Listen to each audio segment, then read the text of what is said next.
Okay, so hello and welcome everyone to the inaugural Empowered Women series. And I'm really excited to be bringing this series to you. And the inspiration came to me about sharing our stories. And I wanted to speak to the women in my life that inspire me and who I believe are living an empowered life, and to share the journeys of what it looks like for them to live an empowered life with the ebbs and flows. And over the past decade or so, most of my inspiration and my heartfelt work has come from being in women's circles and hearing women share their stories. And I've witnessed over and over again that just by sitting and listening to each other's stories, we can get our own next piece. And I love that, because it's nobody telling us what we should be doing or how we should be living our life. We are being our own guru, and I'm very passionate about assisting women to get more in touch with their intuition and to follow their hearts. So without any delay, I'd love to welcome my beautiful friend who has so kindly accepted my invitation to be a part of this series, and I'm so excited to have her join us today. She's definitely a woman that has touched my heart deeply. I felt from the first time we met that we had a story and quite an interesting journey to share. So without me saying too much, beautiful Ganga Ashworth, please come on out and join us on the call. Thank you, Kim. Here I am. Wonderful to see you. It's a delight to be here and to speak about something that I'm so passionate about as well, which is empowering women. So I'm really grateful for the invitation. Okay. Alrighty, let's get into it. And what I'd love you to do, Ganga, is just share a little bit about your story, who you are, what roles you play, what's happening in your day-to-day life, and just share a bit of your background with us. So I was born, no, I won't go back that far. My purpose comes from many things, and like many others, my story has many twists and turns, but essentially I'm a mother of two, Acacia, who's 15 soon, and Rowan, who's 11, and married to Anthony for the past 15 years, which is gorgeous. And I'm really passionate about voices. And my bio says things like, that I'm a singer, a songwriter, a speaker, an author of the book Singing the Silver Circle. One of the things that I'm passionate about is facilitating.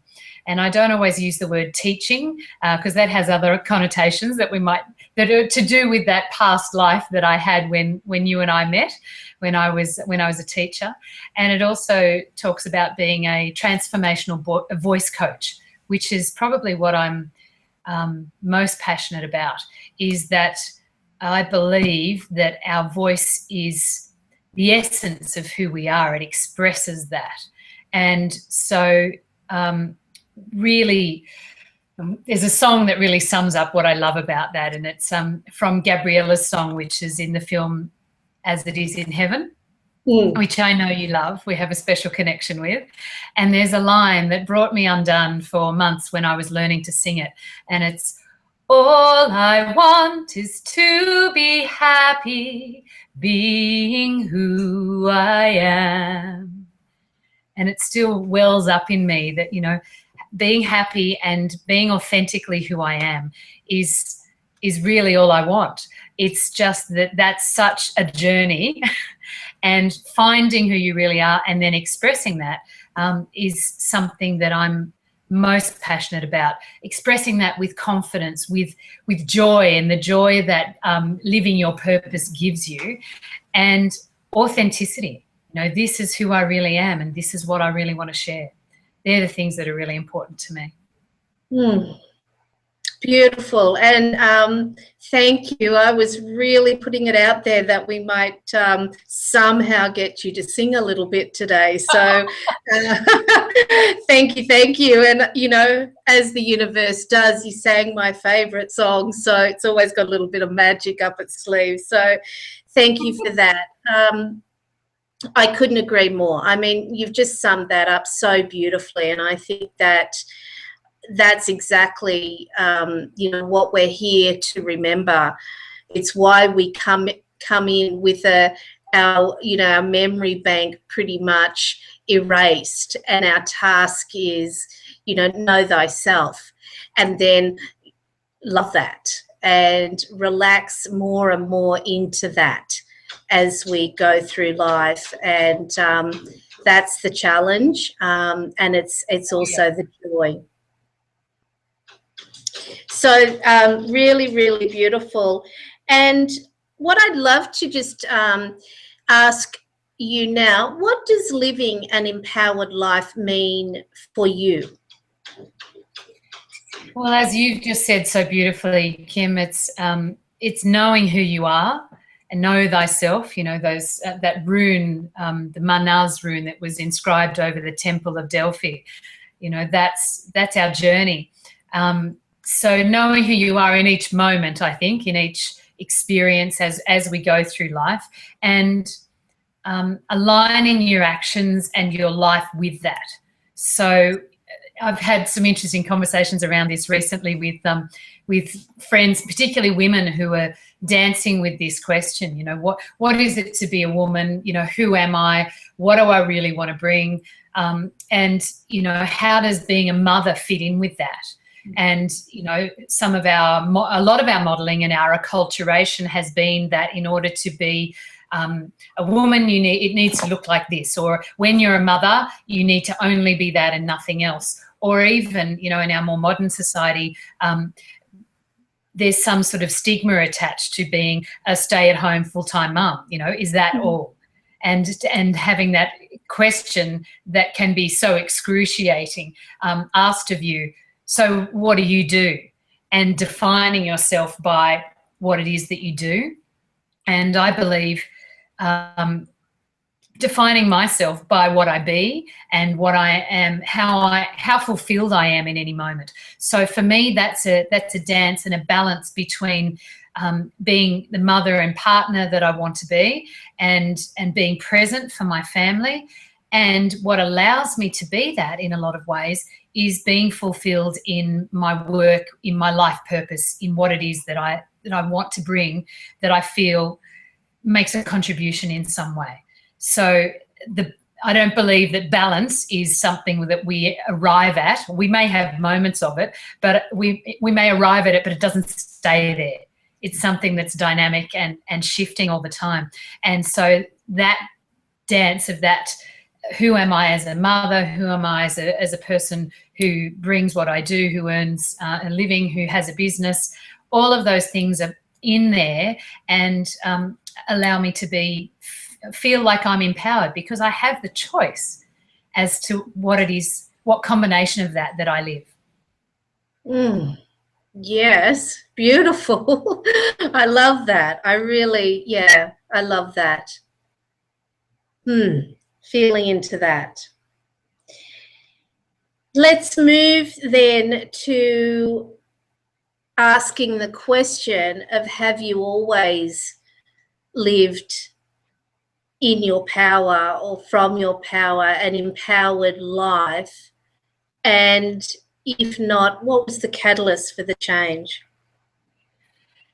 Oh, that's a really good question. No, I don't believe I've always lived an empowered life. It's been a journey to even discover that.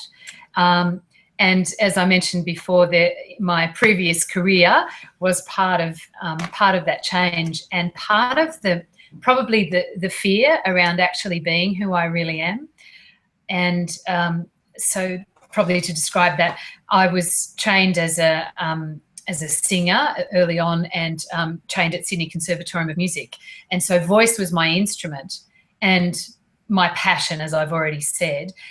And the degree I did was a degree in music education. So, you know, having that encouragement from my parents, if you could call it that, and from society. You know, it's all very fine to be a singer, but, you know, you need to have a real job. So I chose to be safe and have a real job as a music teacher. And that's where I met you. So I was a high school music teacher, and I tried even different options within that. I tried to be a part-time music teacher, which is always tricky because there's so many other performances, and, you know, there's speech day and we need to organise a performance for this. There's lots of extracurricular things. So defining your hours and sticking with that in most professions, but particularly in teaching, is very difficult. And I tried working in a central school, so I was teaching kindergarten children who gave me a real education, let me tell you, right through to year 12. And then where I met you at a Steiner school, believing that my beliefs and my ethos would be more aligned with that of a Steiner school, and absolutely they were. But I guess the catalyst, as you ask, is was probably deep unhappiness. You know, I've got all of these things, you know, wonderful family life, a lovely place that we live in, great community, a job, you know, all those sort of things, and I was deeply unhappy. So I really needed to go into, well, what is it that makes me happy? And Beautiful. realising that using my voice and singing was what made me happy, and that trying to squeeze that into an occupation that had safety wasn't necessarily working. Yeah. So there was the voice was screaming out from inside of you in the form of unhappiness. How you felt was what really had you sit deeply with it and to discover where your heart was taking you. Yeah, absolutely. And you know, incredible risk in a lot of ways, but I couldn't not, because, as you said, that was what my heart was calling for, and I had to make a change. And so thank we goodness leave into the unknown. Let me ask you this question, and I ask it with a smile on my face, because, you know, this is part of the deal, I believe. But have you encountered any adversity, naysayers on your journey? And I'm presuming the answer is yes, because I believe it's part of the deal. And how do you deal with that? That's a very good question. I have had lots of adversity, I think, and although not so much as many people. You know, I really acknowledge that certainly our own journey is our own journey, and it's not so comparable. But some of the things were, you know, the fear of taking that risk, and how will I earn an income? How will I provide for our family and contribute to our family if I take this leap of faith? And you know, having the real adversity, I think, has come through challenges from an unexpected place. You know, those Patricia King talks about the D's that happen in our life. So death, divorce, depression was one that I had a real challenge with, and as I said, that deep unhappiness that got me to move, being cracked open by depression. Actually, they say, you know, that's the cracks are what lets the light in. It was something that allowed me to see what was real for me, and what was so core to me that it was not negotiable, and what it is that makes me happy. So having that D of depression that was brought on by a D of a disclosure, and the impact that had through our family, and the waves that I think it was probably tidal waves that brought into our lives, was really challenging, but brought me incredible gifts, as adversity does. And I think in terms of the naysayers, I've already mentioned, you know, that there was this sort of social, maybe family pressure to to be a certain thing and have your career or life look a certain way. But I think probably, if I'm really honest, the biggest naysayer was within me. It was my inner critic. And oh no, you can't do that, and what if, and all of the fear associated with that the inner critic, you know, feeds off. And I know I've got to know my inner critic so well that we're on first name basis, actually, that my inner critic is called Not Enoughificus, which is like Mr. Snuffleupagus on Sesame Street, you know, very apparent, this enormous big woolly mammoth, very apparent to me and to Big Bird. But when anyone else comes along, they don't see that aspect of me, but it's very potent and present for me. So part of the adversity has been getting to know my inner critic and finding ways that we can work together. Okay, fantastic. So, wow, you've shared a lot there, and you know, to really emphasize here that adversity and challenge is part of the deal, but where you took it, and what I love is that the only real stopper, for want of a better word, is ourself. It's our mind. It's what we allow our mind to do, and that monkey chatter that can so, you know, just run amok. And we've got to find the tools that enable us to silence that. You know, give it a banana for a while, or whatever that looks like, to quieten it down, you know. And for me, meditation is certainly it, listening to empowered audios and things like that, being in nature, reminding ourselves of our goals and what we want to achieve. And that leads me to the next question of, why do you do what you do? Why do I do what I do? That is what motivates us, really. Essentially, my voice has been my path, and my path to happiness. So through those challenges and naysayers within, and things that, you know, happen in life that can really pull the confidence out from underneath us, and it can come from the most unexpected of quarters. But what it is that I love about the voice is that I believe it engenders happiness, it brings joy, and that it has healing qualities, that there is vibrational medicine contained within your voice, within every person's voice. So it doesn't matter what it sounds like, your body can hear that voice and respond to it and be healed by it.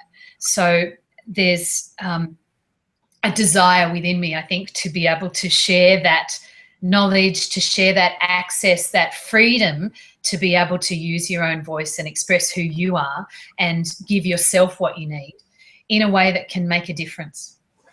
That's why I do it. Wow. When you were speaking, and also, I can't not sing. You can't not sing. Thank goodness. You know, it would be so sad if you didn't follow that, if you didn't find that courage within you to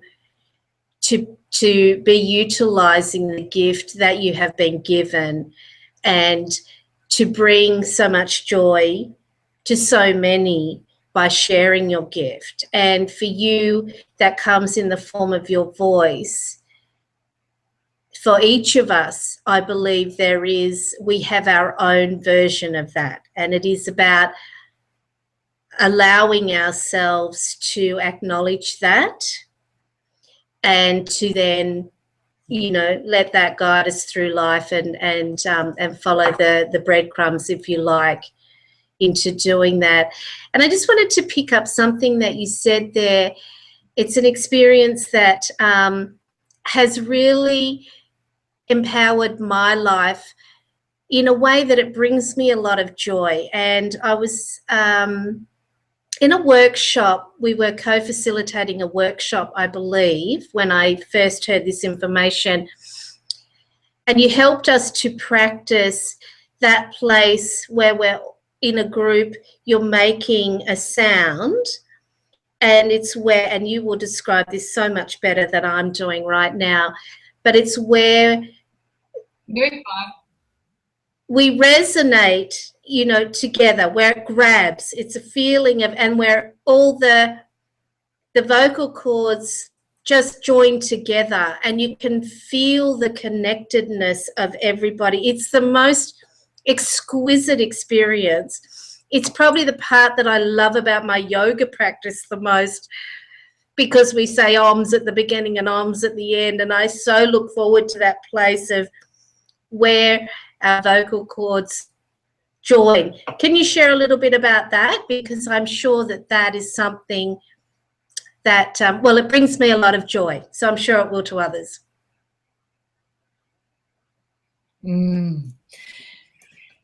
Thank you, Kim. There's probably a lot of aspects that are in there. One is the aspect of safety in numbers. So when you're letting your voice out, where it's not going to be the only one out there all by itself going, woo! It feels so much more supported.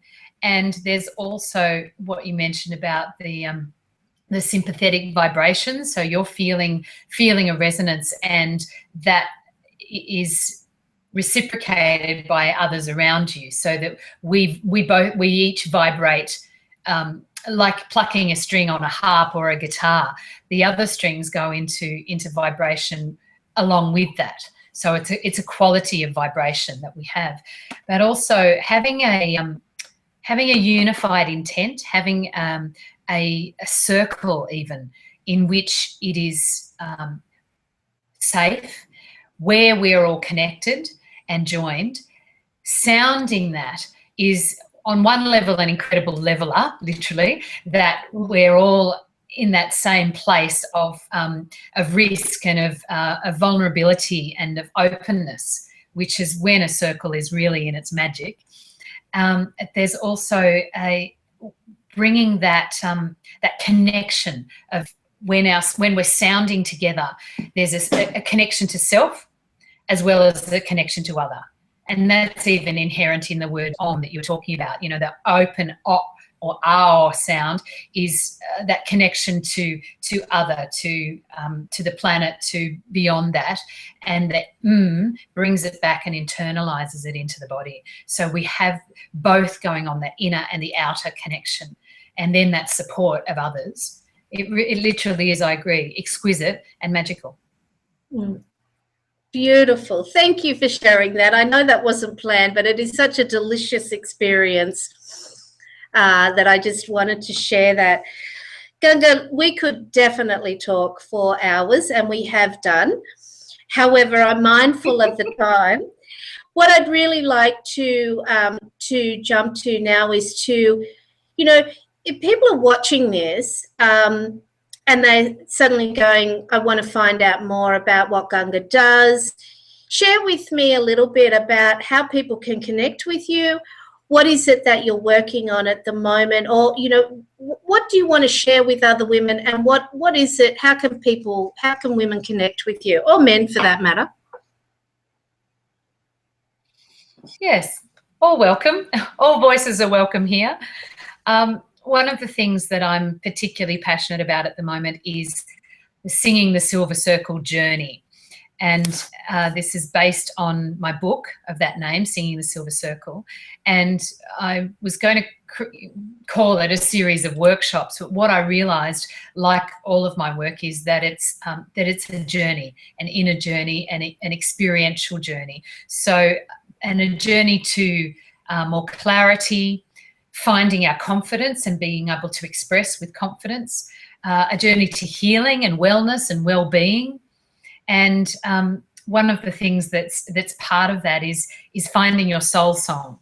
You know, what is it that reminds you of where home is within you? And it can be a wordless song, or it can be a song with, you know, verse and chorus and the whole shebang. So my experiences, it's interesting. I wrote this book, and then I had experiences of where, like this character in the novel, how I knew myself to be was just, I was totally out of my depth, really. And so I had to find my way back home, and my voice was my way back home, just like it is for the character in the book. So that's what I'm passionate about sharing. That's coming up at the end of August, 22nd and 23rd of August this year. And people can get in contact with me through my website, which is Singing the Self, which is that journey, you know, connecting with the self and singing it. So singingtheself.com. And my email is Ganga, Ganga, at singingtheself.com.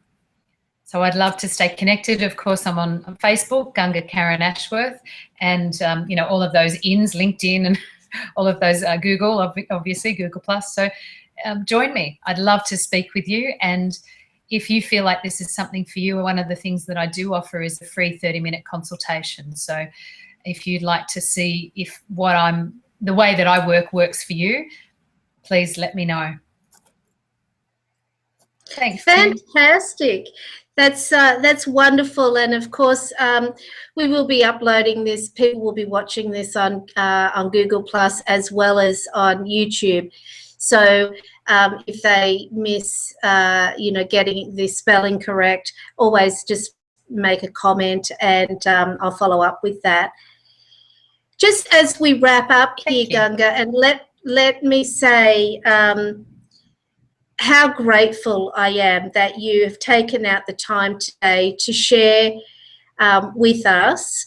I feel that this is the beginning of something very exciting. I'm not sure what, but I'm very, very grateful for you to have taken the time out today.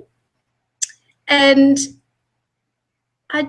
is there a message, or I'm going to totally leave it to you. How would you like to finish this conversation? What would you like to put out there to empowered women?